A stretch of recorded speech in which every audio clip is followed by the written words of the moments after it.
The tables are turned this week. Normally, I'm the one asking the questions of the artist, but this week, the artist will be interrogating me because I was a guest on Alan Averill's Agitators Anonymous podcast. And I was quite excited about it for two reasons. One, Alan Averill is the lead singer of Primordial, who has some of my favorite vocal style in all of black metal. You definitely need to check out Primordial.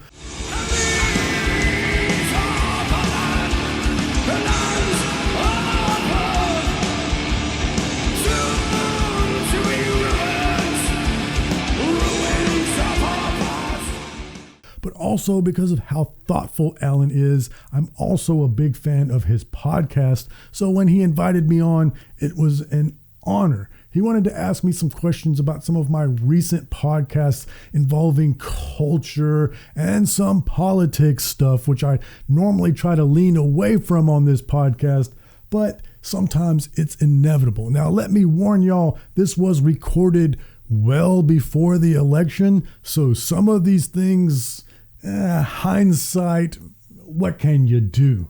But I still think that the points were salient. And before we jump into that podcast, I just want to say that November 30th is the end of fall. That means that the Cabin in the Woods fall line of the Heavy Metal Philosophy merch will go away forever. So make sure you head over to the merch store, links in the description. Now please enjoy my appearance on the Agitators Anonymous podcast hosted by the magnanimous Alan Averill. The first time I came across it, we must operate in rather different algorithms, because the first time that I came across your channel, which, you know, has quite a reasonable, I mean, you've got over what, I think it's like 12,000 subscribers or something, you know, and you've got a couple of big hitting videos on there, was when you were discussing some issues of culture war stuff and masculinity in your podcast. And my algorithm obviously went, hey, moron, you might get into these ones.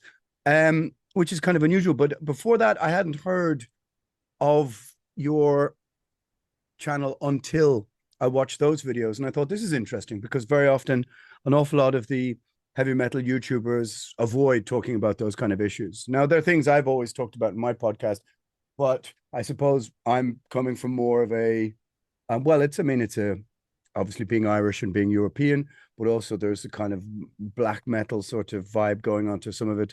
And Primordial's always been a bit about history and politics and culture. But I thought it was interesting that you're sort of mixing it up in that respect as well. But did you start off the channel with those things in mind, or just slowly introduce them? Yes. So I've always been really interested in philosophy. And if anybody is coming over to your podcast to hear me here from my podcast, they'll have heard me tell this story a million times, but sure. I had on a guest. His name is David Burke, and he is a PhD candidate in metal studies. So of course I wanted to talk to him. Metal studies. Wow. Okay. Yes. I had the same reaction. I was like, that's a thing? When did I go to college for business for like a moron?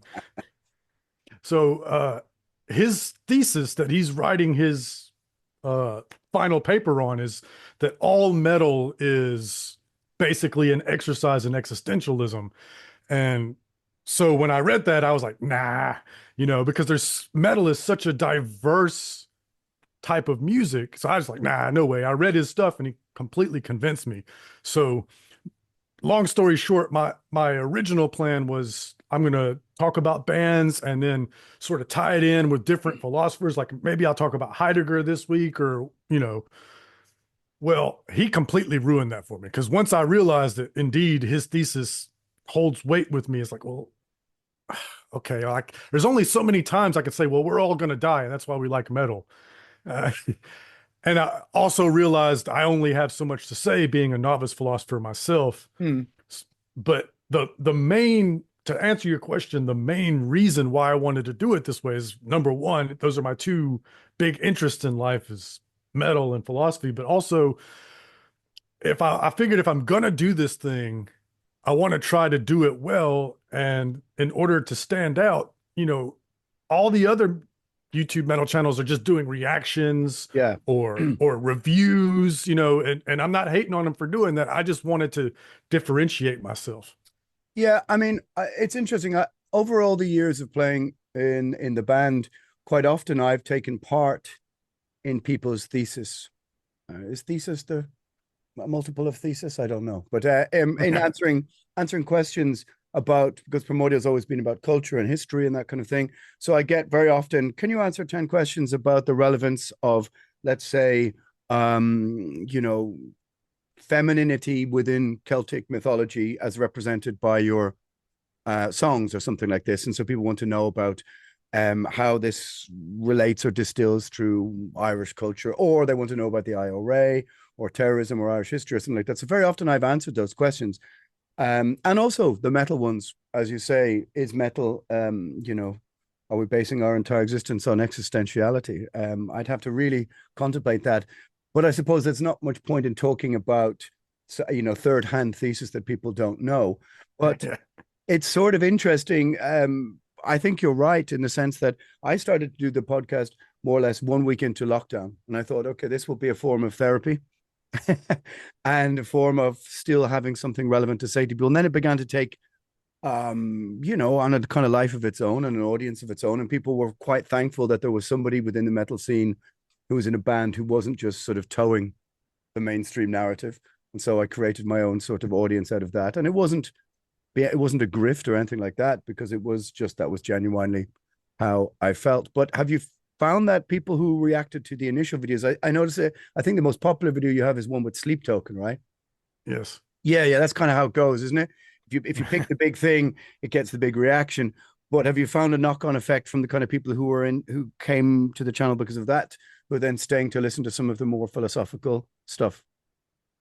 Yeah, it's a minority, because that video went viral, for lack of a better term. Yeah, I sure, think I see that. Yeah, I think it's 180,000 or something in that neighborhood right now. So, 181. obvious.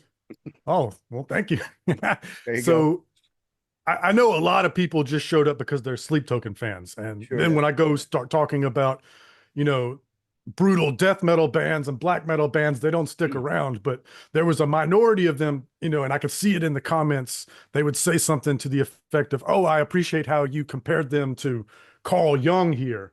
And then they found value in some of my other videos, but it's definitely a minority.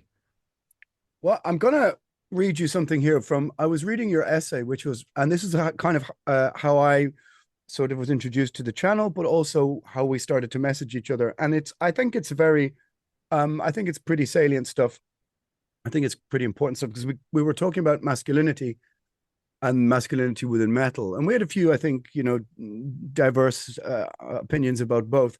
But you've written, I'm not going to read you the entire end of your essay, but so with that illness now diagnosed, this is the perception for a cure. For your New Year's resolution, go out into the world, turn your man cave into a shop, a studio, or a studio, which I think is super important. I think that that's something that lockdown really should have taught people, to try and create something positive from this situation. But cultivate a skill and build or create something. Lead your community in an effort of improvement. Coach young girls and boys in the sports you love. Very important. I'm banging into sports. Write a book or paint a mural, etc., etc. Clean up the woods. Do something positive and sort of active rather than passive. And as you say, it's kind of important that you've sort of identified the idea of kind of sniping from your man cave as being, that somehow the grift of this online manosphere sort Yes. of perpetuates and sort of sharpens that knife that you kind of only the online skills of combative skills, where it would be far better for people to just switch it off and go out into the real world with some sort of active positivity, which is, I suppose, that's the contradiction of being into metal, which, superficially embraces what people would consider negative imagery or aesthetics, or, the negative message or something like that. But I was just reading that and I thought, yeah, that's a very good message to kind of put across to people. Thank you. So there's this thing, I don't know how it is in Ireland, but here in America, for sure, there's this thing where the male identity has this sort of image, and I think it's a shortcut to masculinity. So there's a lot of guys here who have built their man cave where they can go hide away from their wives and children Yeah. and drink beer and watch football. And if you look at the walls, there's a bunch of posters of pro football athletes and, you know, their insignias and their championship, the accomplishments of other men.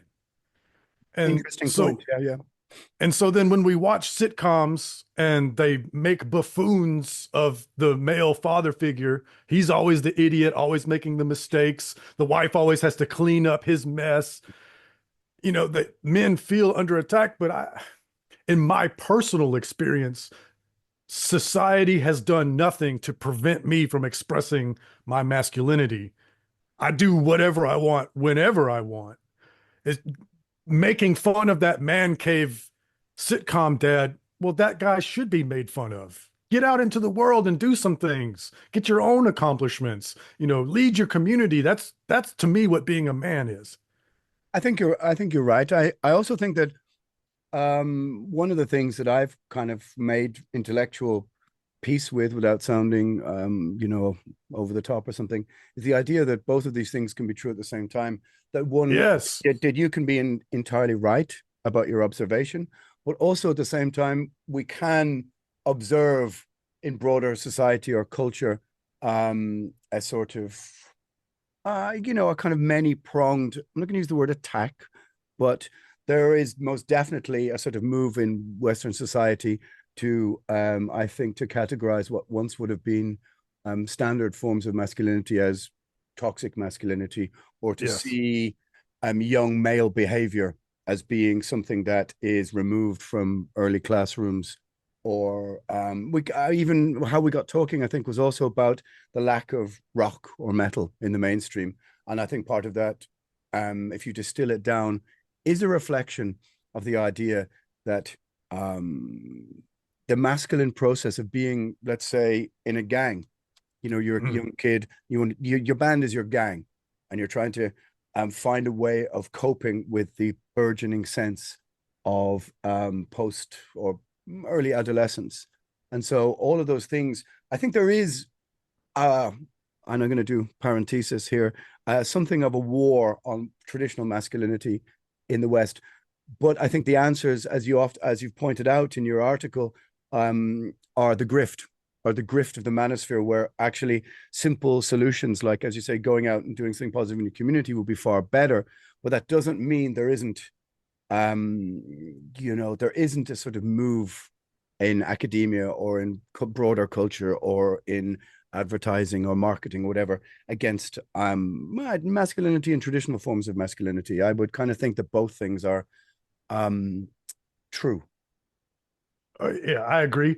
What comes to mind is there was a Jezebel article or something.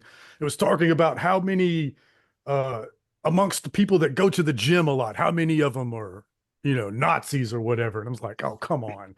It's just, it hurts my spine. I cringe so hard when I see things like that. Yeah. So definitely there is some, I would consider Jezebel a fringe publication. Maybe some people would consider it mainstream. I would consider it fringe. But regardless, that element is out there that's demonizing masculine things. But to me, what's more dangerous is this sort of vacuum that's been created because left-wing and centrist sort of groups don't have any masculine hero figures. Sure, so all of that ground is ceded to the right. And then that is like a downward spiral, because then it looks like masculine things are right-wing things. Yeah, I mean, I agree. I think that, and I said this I did a podcast last week with Dan from Wilson's Men and Solstice, and it's a rather simplistic overview, but sometimes what I feel about politics is if we take politics as a scale of 1 to 9, 1 being the far left, 1 being the far right, the reality is you very rarely meet anybody who's really committed to 1 or 2 or 8 or 9. The fact is we all vacillate between in the middle. But what's happened is I think that the 1, 2, 3s call the 4, 5, 6s the 7, 8, 9s. Yes. And you destroy the 4, 5, 6. And the middle ground is where consensus is reached. And because of that sort of the destruction of that, I think it pushes a lot of people into this, this sort of Tate style manosphere, which is toxic on its own terms. Because, and I would always say this to friends of mine, old female friends who maybe, 5 or 10 years ago, we would have argued about, feminism or something like this, or second or third wave feminism or something. And the idea that, you would say to them, well, you need good men on your side. And if you keep castigating everybody in the same, brushing them with the same, or tarring them with the same brush, it's not going to be very helpful. And a lot of things push people to the extremes, which are, it's not a positive place to try and curate your transition from adolescence and teenagehood into being a man, because you end up with this suspended state of childhood. I mean, hey, says the man who's been in a band for 35 years. Yes, absolutely. But you know what I mean, though? Yeah, absolutely. Because young men especially are going to seek the things that fulfill them. And if they can't find them there, they're not going to go there. They're going to go where they can find them. Yeah. I mean, like, some friend of mine did a little experiment, and he went into Netflix and he took a little look at maybe, a test of 40 to 50, so like crime series, thrillers, to watch. And I think it was like 85% the male character was a female ethnic lead with an estranged, awful white husband, and a kid who's going through this, growing pains, who's returning back to her small town. And, even if you look at the last series of, what's that, True Detective or something, so much of modern TV, the new Joker, whatever you want to say, really does kind of portray most of the male characters. I think it's because of the modern Hollywoodization of these things, in a sort of cuckolded or dumb sense. Yes. And as you say, there's not so many, even our old, and there's people who are going to screaming at me going, "Oh, what are you talking about, Alan? No, just hear me out." Even our old, Star Wars, or this kind of thing, the reframing of all of these hero narratives as being, I don't want to sound all Jordan Peterson now, but the reframing of all these hero narratives where all of the masculine characters are non-identifiable as having any positive virtues at all. Does that make any sense? Yeah. And I don't know what the ratio is. Sure. I don't think it's 100% that this is some sort of conspiracy No. by, to castrate men. No, I agree. I don't believe in anything being like a top-down conspiratorial sense. Some things can just be a trend, and it can swing the other way in 5 or 10 years. It's just something you can anecdotally notice when you actually do look at marketing and advertising. Sorry, I interrupted you. That's a good point. I don't want to put that on you, so I'm glad you clarified. But where I was going to go was, I think that some of it, for sure, is just people pushing a narrative, for sure. But I think also some of it is because Hollywood is a big corporation. This is the effect of having big business and people that are chasing fame and clout, trying to make art instead of the actual artists. So they follow formulas. It's like, okay, well, we got to have this race. We got to have a female lead. We got to have a happy ending. We got to paint the bad guy like this. Yeah. And so what you get is this, it looks like it's a trend, but it's really just homogeneity because businesses and clout chasers can't make good art. I agree, but I also don't think it's financially working for many of these people. I mean, you've just seen the new Star Wars, whatever it's called, Acolyte, has been cancelled.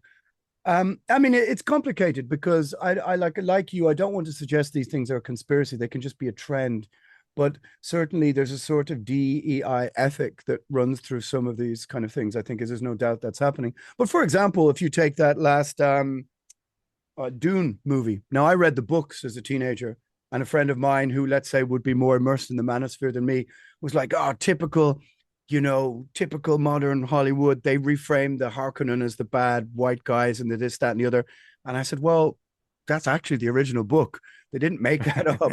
If you read the book, Frank Herbert, I mean, it is a book about Islam. I mean, the political ethics of the book are about empire and the Middle East and all that kind of stuff, and the taking of natural resources, which is also, historical fact or whatever you want. And so I think it can be too easy to read this narrative into too many things. And that's one of the things I try and do on the podcast, even though people who dislike me don't want to hear that you do that. And they also don't want to hear the parts where you say things that they agree with. They rather listen to or third-hand information about the things you don't like. Is to try and the complicated thing is to try and hold the middle ground, and put a reasonably both sides of the argument, but not fall into the trap of accrediting too much to conspiracy or all these kind of things, but yet also acknowledging that there's no doubt something happening, because then you become hostage to your audience also. That's right. And also you can't make any money if it's like, well, this is just kind of a knock-on effect of this or that. You have to frame it as, well, they're out to get you. Yeah, totally. Yeah. But I mean, that's why you get more audience by being captive and hostage to the most polarized opinions, Absolutely. And I just, as far as the manosphere is concerned, I find that particularly entertaining because it's like, okay, are we victims? There's a little man of war symbol for you there. Let me just clear that up what I was doing. It's like, are we victims as men, or are we men? Which message are we doing here? Yeah. No, I think that's true. And like I said, I think that there are elements of both things that can be true. And that's what really pisses people off on either side of the debate, who want to frame you as one or the other. If you go, well, actually, probably the truth is sitting somewhere in the middle. It's a bit of column A and B and a bunch of other columns. But of course, that's not a handy bite-sized takeaway, But so is there any other subjects you've found that you've been doing? And I'll post links to it underneath for people who don't know your stuff.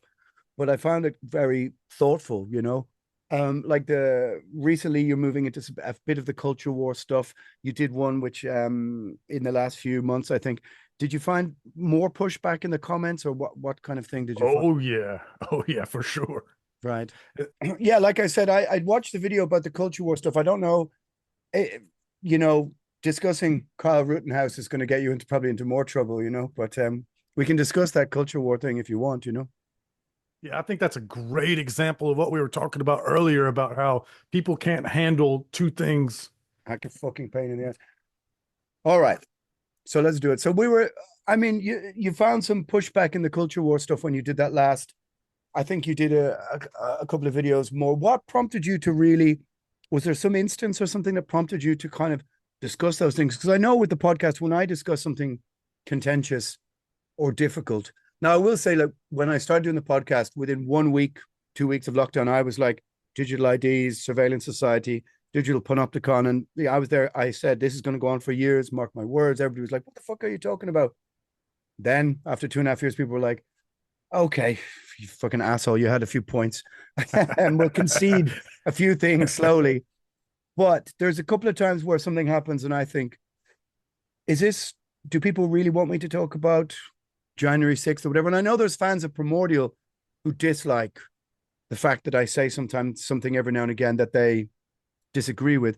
But at the same time, I say to them, like, look, the principle of the podcast is freedom of speech, but also the idea that you expect to agree 100% with the artist you like is just like, it's just an intellectual dead end. I mean, the idea that people find it very difficult to separate art from artists now. And so that's why so many artists are so milquetoast and have no opinions about something. But anyway, sorry, tell me what was the prompt for this recent little sort of dive you did into the culture war stuff? So there was I think it's this Saturday, is a metal festival, and the stated goal of the festival is a charity to raise money and awareness for veterans and first responders with PTSD. Okay. Which is, first of all, charity is super important to me. I always tell people, like, if you're a libertarian and you're not doing charity, you're kind of doing it wrong. Fair point. So charity in general is very important to me. And then veterans issues with PTSD is super important to me because, my country sent so many of my friends and family to places they should have never gone. And then I lose them when they come home. So this is really important, I think, and worthy of support. Sure. And in this country in particular, there's going to be a lot of right-wing, I don't know, unless it's Jon Stewart putting on the charity, you should expect that there's going to be right-wing people there. Anytime you talk about veterans, it's a very patriotic thing to Sure. do. I mean, And, I would just interject for people in the sense that just to, well, maybe this is incorrect for me to say, but I think the framing of patriotism in the USA is slightly different than over here. I think that patriotism is not necessarily right or nationalistic the same way it is in Europe. I suppose that's a historical context. But yeah, sorry, I interrupted you there with a kind of meaningless sequitur, but go on. no, the clarification is always good. So, Or maybe it's not. Go on anyway, yeah. Sometimes it's impossible if you look at my comments in that episode, for sure. But so in my opinion, at least, the fact that there was right-wing people there is to be expected and not at all controversial. It wasn't until you interject Kyle Rittenhouse into it.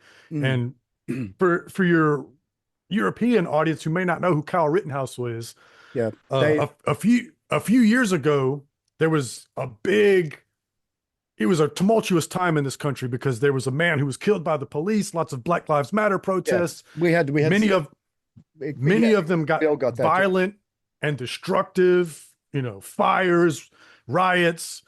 And so there was this town called Kenosha where there was this Black Lives Matter protest going on. And I don't know what the ratio is of peaceful protesters to violent ones is. It's irrelevant. The fact is there were violent protesters there committing property damage, committing violence. And there was this 17-year-old kid named Kyle Rittenhouse whose mother drove him from another town to be at this protest. And at some point or another, he got into a confrontation with some protesters. They hit him over the head with a skateboard. And when he tried to escape, they chased him, and he was visibly carrying a rifle. It's pretty easy to see. This is not very smart to chase a guy with an improvised weapon. So since they won't let him flee, he fires on them. He kills two of them, wounds one who happened to have a gun. And so when he went to trial, he was found not guilty for murder because it was self-defense. Yeah. Okay. And so here's a great example of what you talked about where two things can be true at once. Absolutely, they attacked him first. Absolutely, one of those protesters had a gun. So in my opinion, that is, according to the letter of the law, self-defense. The other thing that is true is a 17-year-old kid has no business being in this sort of situation to begin with. And the fact that his mother drove him there is depraved parenting.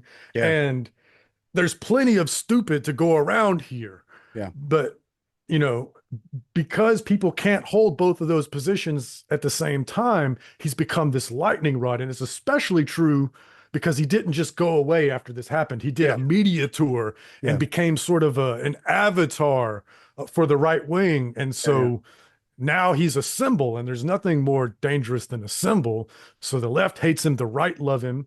And he was invited to this festival, and then one of the festival organizers made an Instagram reel with images of him that night and used it as a method to promote the festival. Ooh. So several of the bands were like, yo, I don't want to be associated with that, because their fans are going to be like, yo, do you support this? Yeah.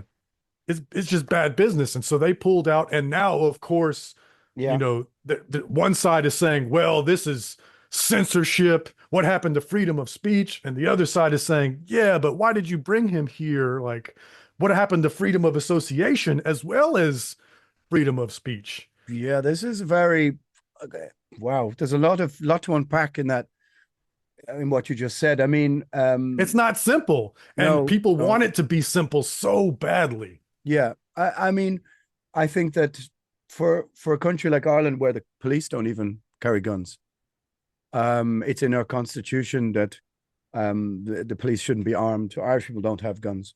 Well, unless they're buried underground and they used to be terrorists. No, and so coming from a country, I mean, I've been in America many, many times, and I've been to gun ranges and stuff, and I've felt, even the last time I was in Vegas, I went to a gun range, and it never ceases to amaze me the power.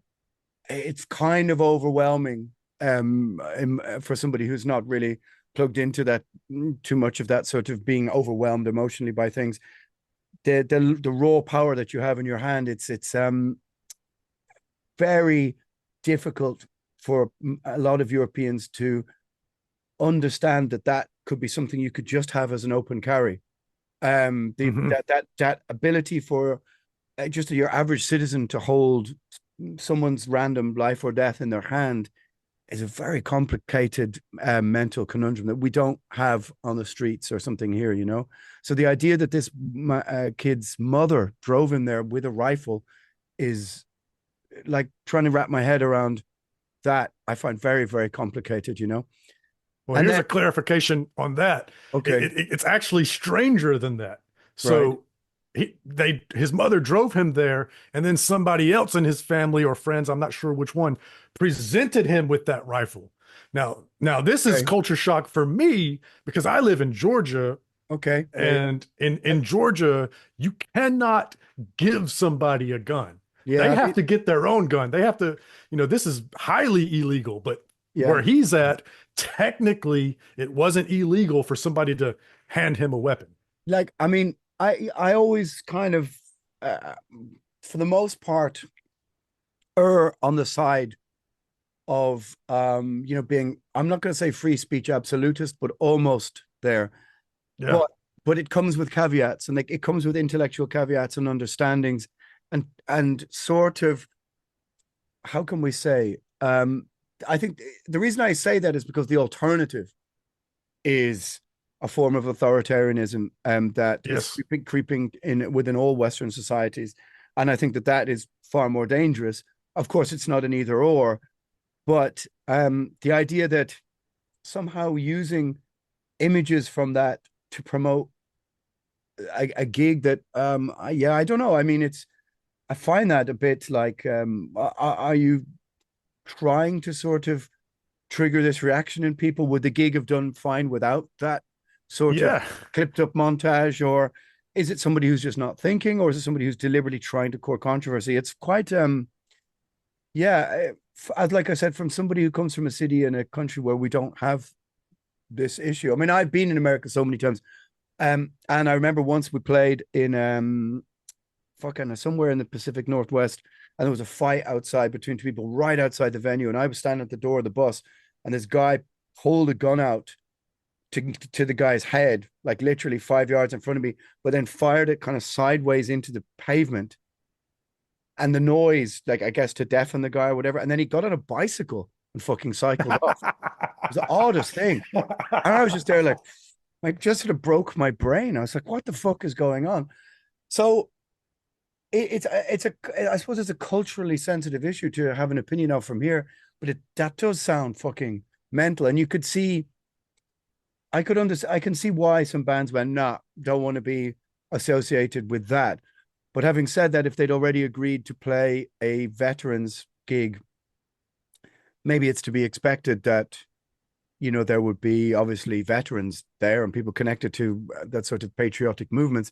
But I suppose you don't expect them to invite Kyle Rittenhouse. But maybe what people are mad at is the fact that the more mad at is the celebrity, sort of like media tour that followed that, which feels a bit like a grift. Yes, absolutely. And then after we heard this kid speak, it turns out he's just a kid.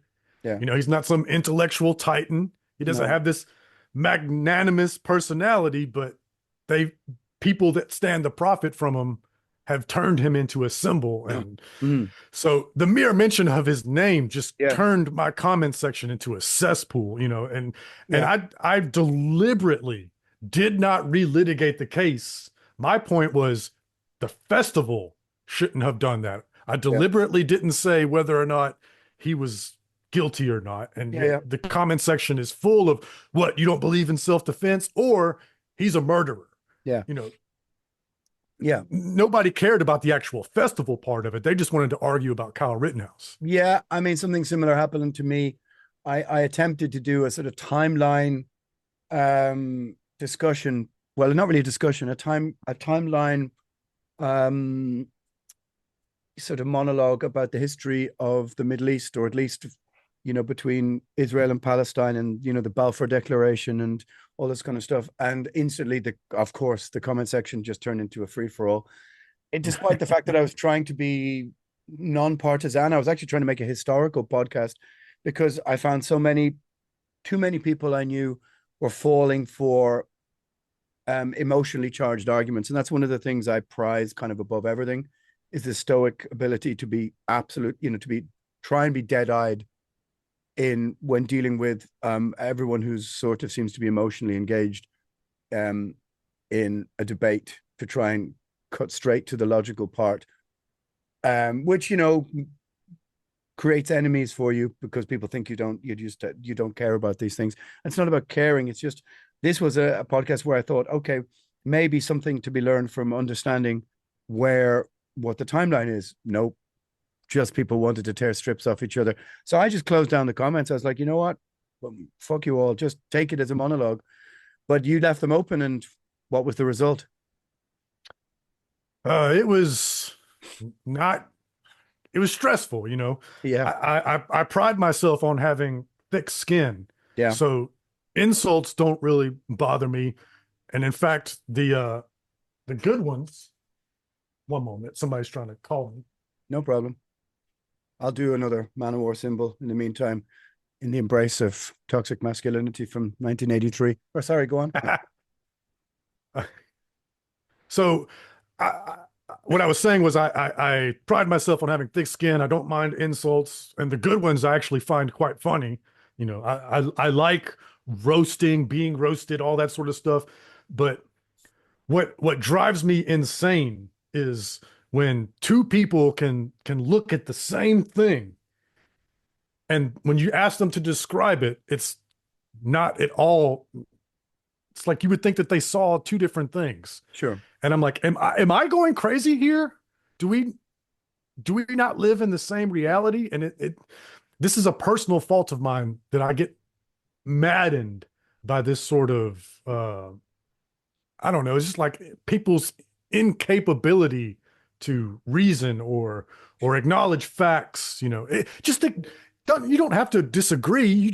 Or agree rather, but could you at least acknowledge some facts? Like, what are we doing here? I think what happens is that people have become so tribal. Like, if you think about what's that, Gore Vidal and William F. Buckley, that The Best of Enemies or something like this, that great documentary about this, arch conservative and arch, I suppose you could say, Democrat, libertarian, Gore Vidal. And there's spats on TV and that documentary, and it got millions of views, and they went at it to the point where Buckley almost punched him in the face, but they went at it, and people watched that, and you were allowed to have that kind of debate in public. It feels to me like now people are unwilling to even cede any kind of ground to the other side, Right. to even stand for a moment in the middle. I mean, people on the extremes of both sides find it maddening. I say, well, you know what? Sometimes sitting on the fence is a good way to get a clear view of both sides of your argument, and that sends people nuts. But the idea for many of my friends on the left, the idea of just ceding any ground, to even be standing on the same patch of ground with which to look at a situation from a slightly different angle, is just anathema. They just won't do it, because to them, that's enabling, that's adjacent. That's all these words that don't actually, to me, mean anything. They're kind of spurious terms. You're adjacent to somebody who has a different point of view. Well, maybe you should talk to them and try and reach some consensus, or hey, change their mind or argue your case.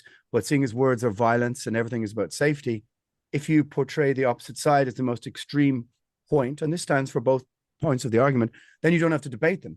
So no consensus is ever reached. And your average person is standing in the middle going, wait, what the fuck are you both shouting about? Can we at least have a talk about consensus or reaching some consensus in the middle?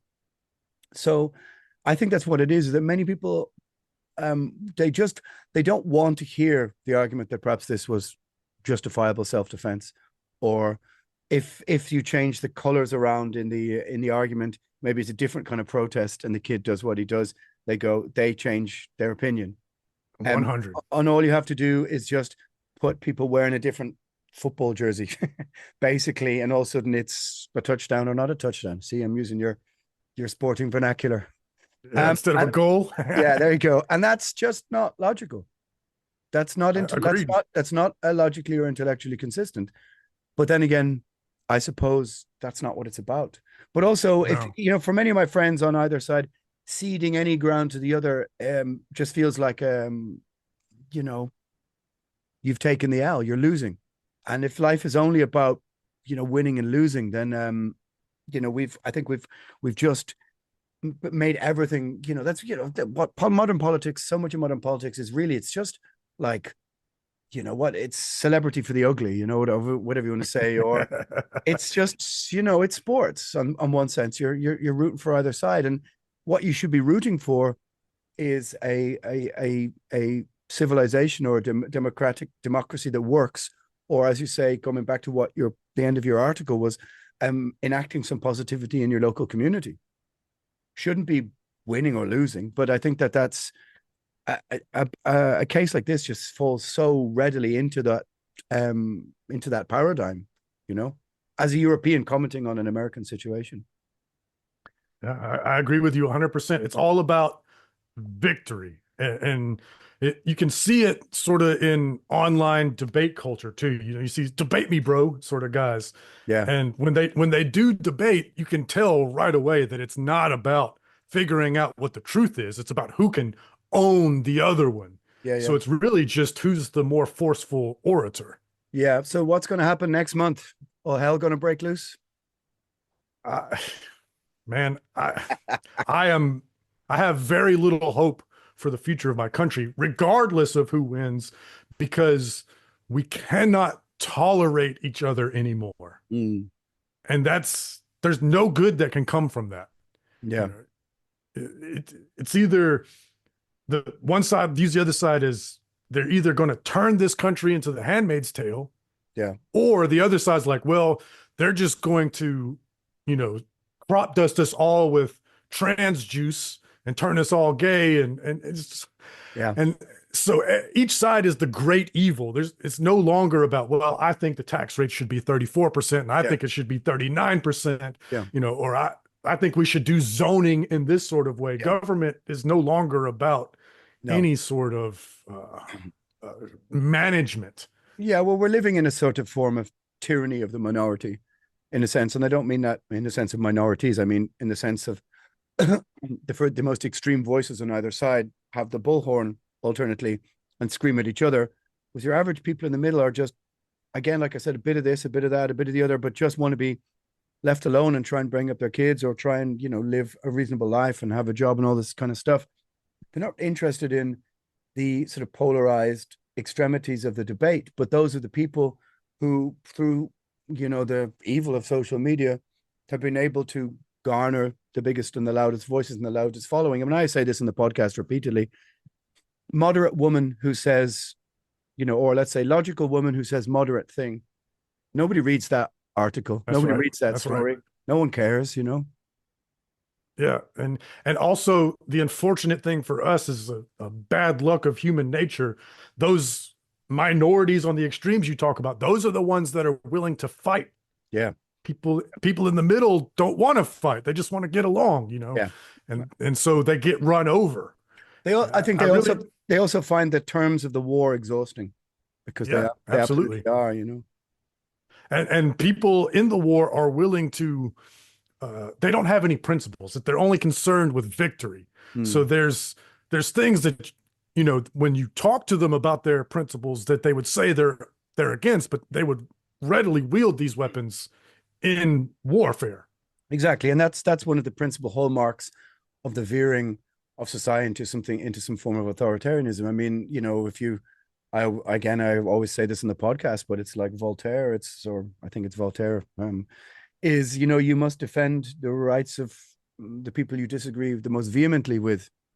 You must uphold their principles of freedom of speech, because that's the test. Otherwise, what is it? It's, I only want, you know, I only want diversity when it comes to having the same opinion, you know, or whatever you want to say. Diversity of opinion isn't necessarily welcome, but, you know, you need to protect the rights of the people you disagree with the most, or else everything becomes more under threat. Because the idea, and I've said often to my friends on either side of the debate, is like, you really think the end of this decision stops with you? Like, if you want to cancel X band, you want to cancel X book, you want to cancel X speaker, the powers that be, the authorities that you're demanding come down from on high to do your bidding. You really think that when you go, hey, no, not my band, not the one I like, you really think they're going to go, oh yeah, sorry, we only do this to the stuff that you like or dislike?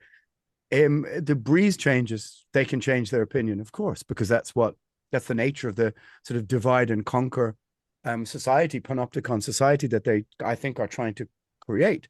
So, like in the last podcast I did, I said to Dan, you know, the idea that we all are being pushed into this divide and conquer sort of society, where we concentrate more on all the things that divide us than unite us, I think, you know, is their ultimate goal.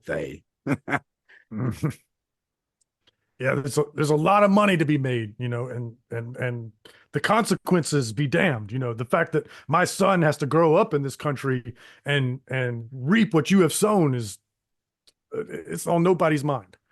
I mean, I think that maybe this is the end game principle. Let's say through the prism of social media, that happens to two-party state solutions. Do you know what I mean? Like, the first past the Agreed. post idea doesn't engender democratic principles in a society that's run through the social media prism. Like in Ireland, we have this thing called PRSTV, proportional representation, single transferable vote. It's so called the most democratic system in the world. Now, I'm not going to bore everybody by getting into it, but it's certainly not first past the post politics. What it means is that theoretically, although there are historical caveats to that, it means in principle we have a lot of different players on the pitch who can represent different voices, and lots of European countries have the list system, like Holland or something like this, and it means that other voices can also be heard. Whereas if you look at your system, and also in the UK as well, a vote for a third party is a wasted vote, theoretically, you know, even if they have the most sensible voices. Agreed. And so people are sort of flabbergasted that our politics is the way it is, but really it was inevitable because of the two-party system, and because we've constantly, over generations and generations, voted for the lesser of the two evils. Well, when you vote for the lesser of the two evils and you only have two choices, this is a furious race to the bottom. And here we are. Yeah, it's that South Park, isn't it? Shit sandwich or giant douche or whatever it is, you know. It seems to be, of course, art imitating life more often, you know. That's right. But I tell people here who are so caught up in American politics and that stuff, and I say, look, you live in Dublin. I get it. It's fucking annoying, but like, did you care that much about Bush, or did you care that much about Reagan, or did you care that much about Clinton, or, you know, they've been drawn into the web as well, you know. I mean, I get it, I understand it, but the idea that realistically your life in your suburb of North County Dublin is going to change that drastically with who's in the White House. I mean, again, we return to local communities and that kind of thing. It seems to me that as I said, the the celebrity for the ugly that politics has become, you're far better trying to enact change in your local community than being bothered with these things, you know. 100% agreed, because the only way we'll ever get better is to have a better and stronger populace. You know, I think people underestimate, especially political junkies. You know, I think they underestimate how unplugged most people are, Yeah, yeah. and how stupid really a lot of people are. I hate to put it in those terms, but it's true. And these are the people that are voting, and their vote counts exactly the same amount as yours. Yeah. So the only way to get better politics is to get better voters. And we certainly can't count on the national government or the media to accomplish that. That can only be done locally and become an emergent sort of thing. I mean, my sense is that is true. My other sense is that for the last, let's say, 10, 20, maybe post fall of Berlin Wall, post fall of communism, Western societies, is the movement of what would be now considered transnational corporations or multinationals to have hollowed out the power of the nation state and its sovereignty and their ability to resist.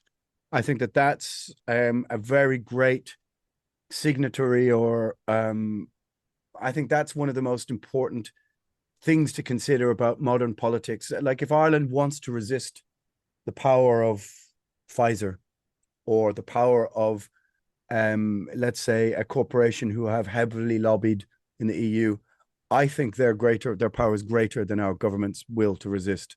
Or all around me, the whole city is being torn down and rebuilt by foreign investment firms, whether they're, well, it doesn't matter who they are, but they're not Irish. Yeah. And they will leave half my city sitting empty because they're just investments. The will of our state to resist that, I think, is quite small. And the danger is that Ireland is just a small financial player, really. I mean, no, I'm not going to. I could argue that it isn't in European terms because we have a lower corporate tax rate, but that would be very interesting podcasting for literally no one. But but I feel that and sense that the hollowing out of sovereignty of the nation state is very much a cause of some of these things because they just have less power to resist these massive corporations. Does that make any sense? Sorry, there's a It makes question there total somewhere, sense. but Yeah, I agree with you 100%. And it also, the same sort of incentive structure exists for us voters. Mm, So um, if, for instance, Halliburton wants yeah, $1 billion contract to go mess up some country somewhere, yeah, that $1 billion is going to cost me a nickel out of my yearly taxes. So my incentive to fight for that nickel is not as great as their incentive to lobby for their $1 billion. yeah, Because all of it is diffused amongst the populace, and the same thing happens in your example where you've got individual different senators and you know representatives in government, you know, and then here comes Pfizer or whatever corporation that wants this $1 billion initiative. Well, it's all diffused amongst them. Their incentive to fight against it is not as great as Pfizer's incentive to make that $1 billion. yeah. And I think that many of my friends who are critics of capitalism would just say, "Well, Alan, that's just capitalism," or as we discussed before, I think we turned the microphones on, late stage capitalism. But I would kind of say that even within those sort of markets, the theoretically at one stage there would have been some form of regulation, or Mm. regulatory capitalism is different to completely unregulated capitalism, which I think happened in the last 25 or 30 years, and created a different incentive structure. In my, I suppose, reasonably limited understanding of economics, I can't pretend to understand the stock market or something like that. But it seems like many of the checks and balances that existed within political structures to hold the multinational model at bay were just removed from Mm. somewhere in the mid 70s to the mid 90s. And now we're finally facing the full flowing repercussions of that, whether it's, the banking crisis of '08 or whatever, which I still think had a very big deal to play in modern society and also in lockdown and also these kind of things. Absolutely agreed. So I also think this was inevitable because we set up a state, and the state is supposed to protect us from predatory business, right? In America, it's supposed to be laissez-faire, and the state is only supposed to intervene in the case of monopoly. So there's, the famous case here is when they broke up the Bell Corporation because they had the monopoly on telephone at first, and so that was the safeguard for predatory capitalism and to protect the consumers.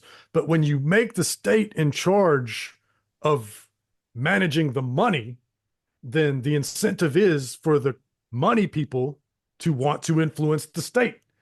they're, you know, as long as politics governs money, money will always govern politics. The people that want to make money are never just going to say, "Oh, well, I guess I got to accept, Yeah. that I'm limited in my way to make money." They're going to try to influence it. And slowly over time, they won't get it done overnight, but slowly over time, they win these small battles that stack up into what we're having now. And I think you're absolutely right about the '08 crisis. Our politics works right now. Nobody can afford to buy a house. Inflation is through the roof, Yeah. and people are blaming the politicians that are in power now. And certainly there are some things to blame there. They could step in and do something, and they don't. But to your point, a lot of this started in '08. And now we're reaping what was sown. I think I would broadly agree with that. We're coming up to the end of this now, but I will say this, I did a video for Metal Blade, which is the label that Primordial is on, in LA, discussing our experience of our first club shows in America for years. And one thing I did say to people, especially in Europe, was like, try to break out of this, the disaster horror feed mentality of only seeing awful things from the USA and somehow thinking that represents America. Because I'm walking down downtown Baltimore and I'm like, you know what? All right. Good people getting on with their work, going into local businesses, meeting people all the time. With our week, I spent like 2 weeks in America. I mean, I love being in America. I really like it, And I just came home and I said, people, look, the predictions of its demise are overblown. Of course, the problems are very great as well. But as an American, what would be your advice for like Europeans trying to fucking hold fast, viewing from the outside of the fish tank into the inside, what's going to happen in the next month,